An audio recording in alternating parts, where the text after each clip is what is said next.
সারসিনা শরীফের বাণী আল্লামা শাহসুবি নিসারউদ্দিন আহমদ রহমতুল্লাহ আলাই তিনি বলতেন, বাবা আপনারা যা দেখেন আল্লাহ তাআলা আমাদেরকে যে নেয়ামত, আমাকে যে নেয়ামত দান করেছেন এটা সম্পূর্ণ আমার খাস পর্দার কারণে। বলেন না সুবহানাল্লাহ। কত সুন্দর কথা বলেছেন। বানিয়া সারসিনা শাহসুবি নিসারউদ্দিন আহমদ রহমতুল্লাহ বলতেন যে বাবা আপনারা যে সকল নেয়ামত লক্ষ্য করতেছেন, যা আপনারা দেখেন, আমাকে আল্লাহ তাআলা যে নেয়ামত দান করেছেন সম্পূর্ণই হচ্ছে খাস পর্দার কারণে। সুবহানাল্লাহ।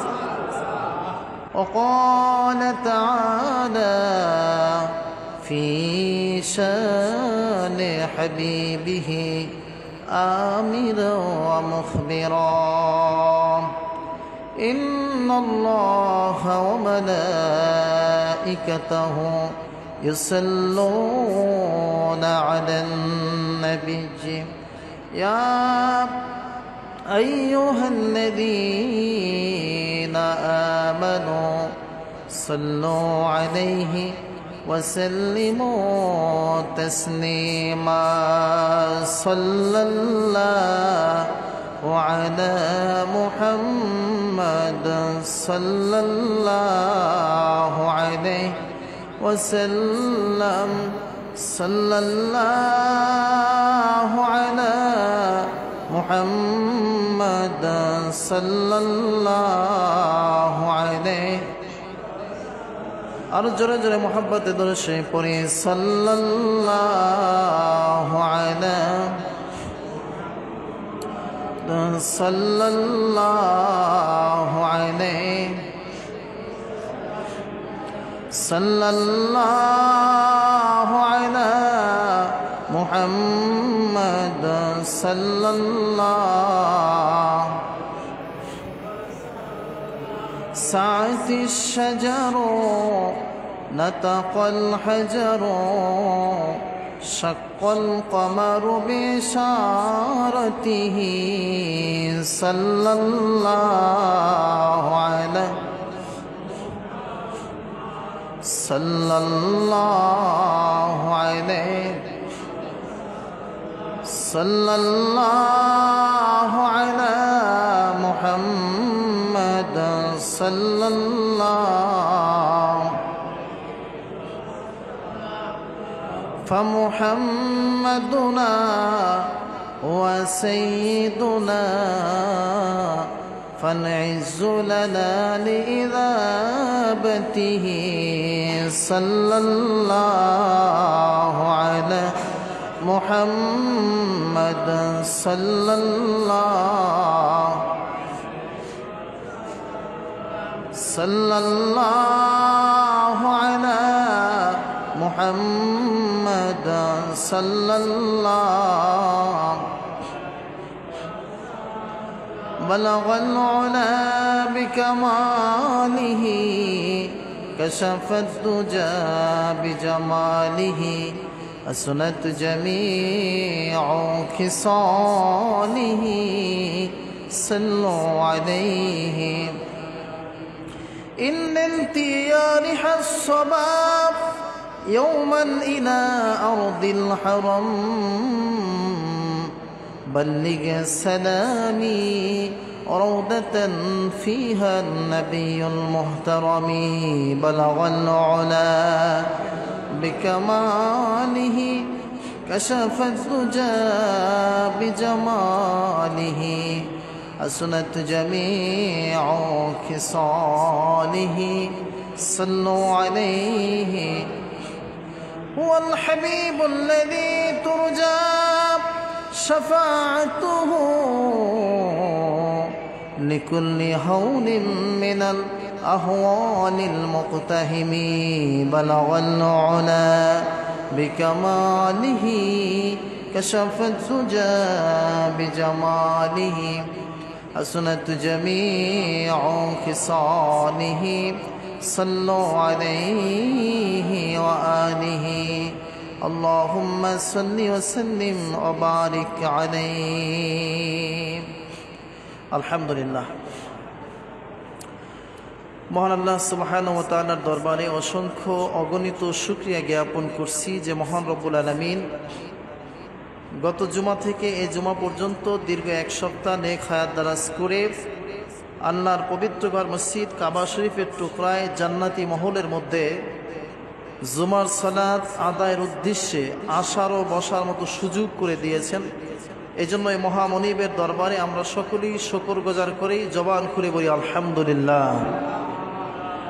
অসংখ্য অগণিত শুকরিয়া যে আজকে জিলহজ মাসের শেষ জুমায় আল্লাহ তাআলা আমাদেরকে তার পবিত্র ঘরে হাজিরা দেওয়ার সুযোগ করে দিয়েছেন। এজন্য জবান খুলে আবারও বলি আলহামদুলিল্লাহ।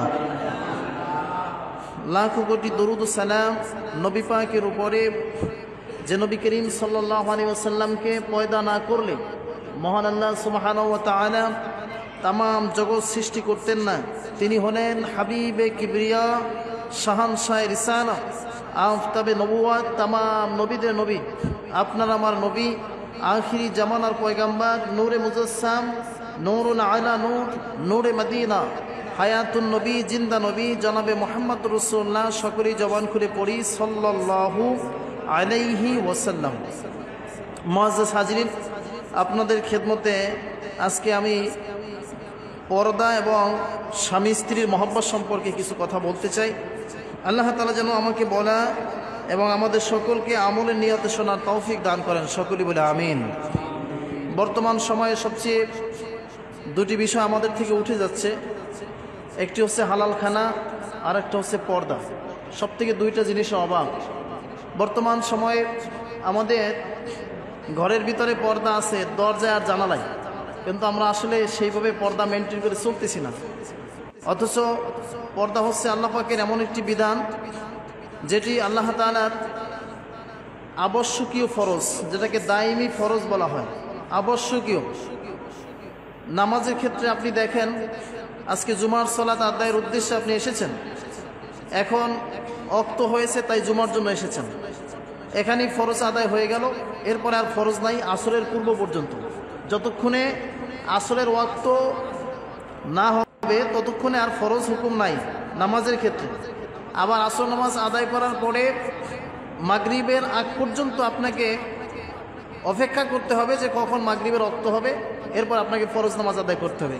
কিন্তু পর্দার ক্ষেত্রে এরকম সুযোগ নাই যে কিছু সময়ের জন্য আমি পর্দা করলাম এরপরে আর পর্দা করব না, এরকম কোনো সুযোগ নাই। এটা আবশ্যকীয় দায়মি ফরজ, কন্টিনিউ এ পর্দা করতে হবে। পর্দা ফার্সি শব্দ, এর অর্থ হচ্ছে আবৃত করা, ঢেকে রাখা। অর্থাৎ নারী পুরুষ উভয়ের জন্যই পর্দা সমানভাবে ফরজ। বলেন না সুবহানাল্লাহ। আমরা অনেক সময় নারীদেরকে নসিহত করি যে তোমরা পর্দা করো না কেন, পর্দা করতে হবে, ঠিক আছে, কিন্তু শুধু নারীদের জন্য নয়, এই নসিহত আমাদের জন্য। যেমনিভাবে নারীর পর্দা আছে অনুরূপ আমাদের পুরুষেরও পর্দা আছে। তো যাই হোক, এজন্য আল্লাহ তাআলা বলেছেন যে ওয়াকরনা ফি বুয়ুতিকুন্না ওয়ালা তাবাররুজনা তাবাররুজাল জাহিলিয়াতিল উলা। আল্লাহ তাআলা এখানে নবীর পত্নীগণ, উম্মাহাতুল মুমিনিন, নবীর স্ত্রীরা হচ্ছে আমাদের মা। যারা বলেন সুবহানাল্লাহ। নবীর স্ত্রীরা আমাদের কি? মা। আম্মাজানদের ক্ষেত্রে আল্লাহ তাআলা বলছেন যে হে নবীর পত্নীগণ, স্ত্রীগণ, তোমরা জাহিলিয়া যুগের মতো সাজসজ্জা করে বেপর্দায় বের হও না। তোমরা বসবাস করবে গৃহের ভিতরে। কারণ কি? নারীরা হচ্ছে ঘরোয়া বস্তু। নারীরা কি? ঘরোয়া বস্তু। এদেরকে ঘরে থাকাই মানায়। কথা বুঝে আসছে? এদেরকে ঘরে থাকাই মানায়। হাদিসের মধ্যে আসছে যে নারী ঘরে থাকবে, যে নারী ঘরের ভিতরে পর্দায় থাকবে, তার উপরে আল্লাহ পাকের রহমত অজর ধারায় নাজিল হইতে থাকবে। বলেন সুবহানাল্লাহ। উদাহরণ আসছে যেমনিভাবে বৃষ্টির পানি ফোটায় ফোটায় পড়ে, কি ঠিক কিনা? বৃষ্টির পানি কিরকম পড়ে? ফোটায় ফোটায়। অনেক সময় বড় ফোটায় পড়ে, অনেক সময় ঝিরঝিরে বৃষ্টি হয়, ছোট ফোটায় পড়ে, ফোটায় ফোটাই তো পড়ে। হাদিসে উদাহরণ আসছে যেই নারী, যেই রমণী ঘরের ভিতরে পর্দার মধ্যে থাকে, আবদ্ধ থাকে, ওই নারীর উপরে বৃষ্টির পানির মতো এরকম ফোটায় ফোটায় আল্লাহ পাকের রহমত নাজিল হইতে থাকে। বলেন সুবহানাল্লাহ। মুআজ্জাজ হাজিরিন, এজন্য আপনাদের খেদমতে বিনয়ের সাথে আরজ করব যে মা বোনদেরকে পর্দা করাবেন। যেই ঘরে পর্দা আছে ওই ঘরে আল্লাহ পাকের রহমত আছে। সুবহানাল্লাহ। যে ঘরে পর্দা আছে ওই ঘরে কি আছে? আল্লাহ পাকের রহমত আছে। এই জন্য বানিয়ে সারসিনা শরীফের বাণী আল্লামা শাহসুবি নিসারউদ্দিন আহমদ রহমতুল্লাহ আলাই তিনি বলতেন, বাবা আপনারা যা দেখেন আল্লাহ তাআলা আমাদেরকে যে নেয়ামত, আমাকে যে নেয়ামত দান করেছেন এটা সম্পূর্ণ আমার খাস পর্দার কারণে। বলেন না সুবহানাল্লাহ। কত সুন্দর কথা বলেছেন। বানিয়ে সারসিনা শাহসুবি নিসারউদ্দিন আহমদ রহমতুল্লাহ বলতেন যে বাবা আপনারা যে সকল নেয়ামত লক্ষ্য করতেছেন, যা আপনারা দেখেন, আমাকে আল্লাহ তাআলা যে নেয়ামত দান করেছেন সম্পূর্ণই হচ্ছে খাস পর্দার কারণে। সুবহানাল্লাহ। মুআজ্জিজ হাজিরিন, এজন্য দেখা যায় আমরা রাস্তাঘাটে হাঁটি, কিন্তু আসলে ভাই আমাদের চোখের পর্দা আছে, ঠিক কিনা? আমাদের চোখের পর্দা আছে, দৃষ্টিশক্তিকে হেফাজত করতে হবে। হ্যাঁ, রাস্তাঘাটে হাঁটলে বিভিন্ন কিছু দেখা যায়, কিন্তু যতটুক সংযত থাকা যায়, যতটুক নিজেকে সংবরণ করা যায় এই চেষ্টা করতে হবে। আল্লাহ তাআলা বলছেন, কুল্লিল মুমিনিনা ইয়াগুদ্দু মিন আবসারিহিম ওয়া ইয়াহফাজু ফুরুজাহুম যালিকা আযকা লাহুম ইন্নাল্লাহা খাবীরুম বিমা ইয়াসনাউন। হে নবী, আপনি বলে দেন যে দুনিয়ার মানুষ, তোমরা যখন রাস্তাঘাটে হাঁটো তখন যদি তোমাদের বেগানা নারীদের দিকে যদি দৃষ্টি পড়ে যায়, নজর পড়ে যায়, তাহলে সাথে সাথে তোমরা চোখটাকে নিম্নগামী করো, চোখটাকে অন্যদিকে নাও, বিপরীত দিকে নাও। বলেন, অনেক সময় এরকম ফতোয়া হয় কি সমাজে বা গ্রাম্য মানুষগুলি এই ফতোয়া দিয়ে থাকেন যে আসলে এক নজর তাকানো জায়েজ আছে। না, এক নজরের কথা তো এখানে কোরআনে কারিম আসে নাই। হযরত আলী রাদিয়াল্লাহু তাআলা আনহু বলছেন যে হাদিসখানা এসেছে যে আপনার যদি নজর পড়ে যায়, যেটা কোরআনও আল্লাহ বলছেন, হযরত আলীও বলছেন এই কথা, যদি নজর পড়ে যায় সাথে সাথে আপনি বিপরীত দিকে নজরটাকে ঘুরান অথবা নিম্নগামী করেন। যদি আপনি না করেন, ইচ্ছা করে যদি নজর দেওয়া হয়, তাহলে আমলনামায় জিনার গুনাহ উঠবে। বলেন নাউজুবিল্লাহ। কারণ আল্লাহ তাআলা বলছেন যে যুবক, তুমি পর নারী দেখে মনে মনে কি চিন্তা করো যে মহিলাটা মোটাসোটা, দেখতে ভালো, যেগুলো তুমি মনে মনে গবেষণা করো, আমি আল্লাহ সব কিছুর খবর রাখি। কি ভাই, আল্লাহ পাক সব কিছুর খবর রাখেন কিনা? আল্লাহ হচ্ছেন আমাদের অন্তর্যামী, অন্তরের স্তরের খবর রাখেন। সুবহানাল্লাহ বলেন। আমি কি বলি, কি উদ্দেশ্যে বলি, এটা দুনিয়ার মানুষ না বুঝুক, কিন্তু বোঝে কে? দুনিয়ার মানুষ ভুল বুঝতে পারে, কিন্তু সঠিকটা বোঝেন কে? আল্লাহ। আল্লাহ বলছেন, ইন্নাল্লাহা আলিমুম বিজাতিস সুদূর, আমি বান্দার অন্তরস্তরের খবরটা রাখি। সুবহানাল্লাহ। অনেক সময় আমাদের কাছে বলা হয়, হুজুর একটু আমাদের জন্য একটু দোয়া করেন। না, এটা ভালো, দোয়া তো চাওয়া ভালো, কিন্তু যদি ভুলবশত ওই দোয়ার ক্ষেত্রে নামটা যদি উল্লেখ না করা হয়, কিছু কিছু বাইরে বেজারও হয়, হুজুর নামটা বললেন না, হয়তো হুজুরের মনে নাই, বলেন নাই, কিন্তু আসলে আপনি যে মনের দিক থেকে যে দোয়াটা চেয়েছেন, ওটা নাম বললেও ভালো, না বললেও অসুবিধা নাই, কারণ আপনার অন্তরের ব্যাপারটা আল্লাহ দেখবেন। সুবহানাল্লাহ। বলার কিছু নাই, কিন্তু আপনার নিয়ত ঠিক, আল্লাহ সবটুকুন কবুল করবেন। সুবহানাল্লাহ।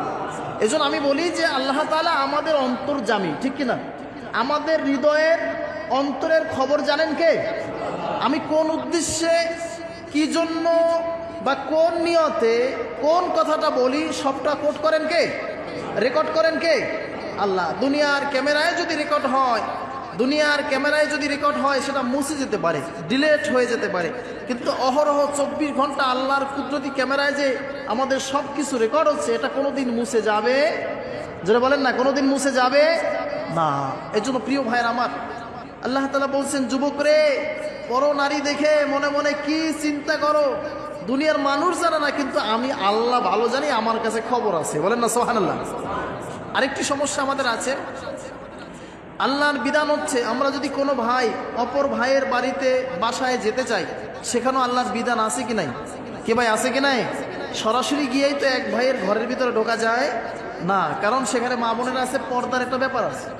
এজন্য আল্লাহ তাআলা ইরশাদ করেছেন, ইয়া আইয়ুহাল্লাযীনা আমানু, হে ঈমানদারেরা, লা তাদখুলু, ততক্ষণ পর্যন্ত কারো ঘরে প্রবেশ করবে না, লা তাদখুলু বুয়ুতান গায়রা বুয়ুতিকুম হাত্তা তাস্তানিসু ওয়া তুসাল্লিমু আলা আহলিহা।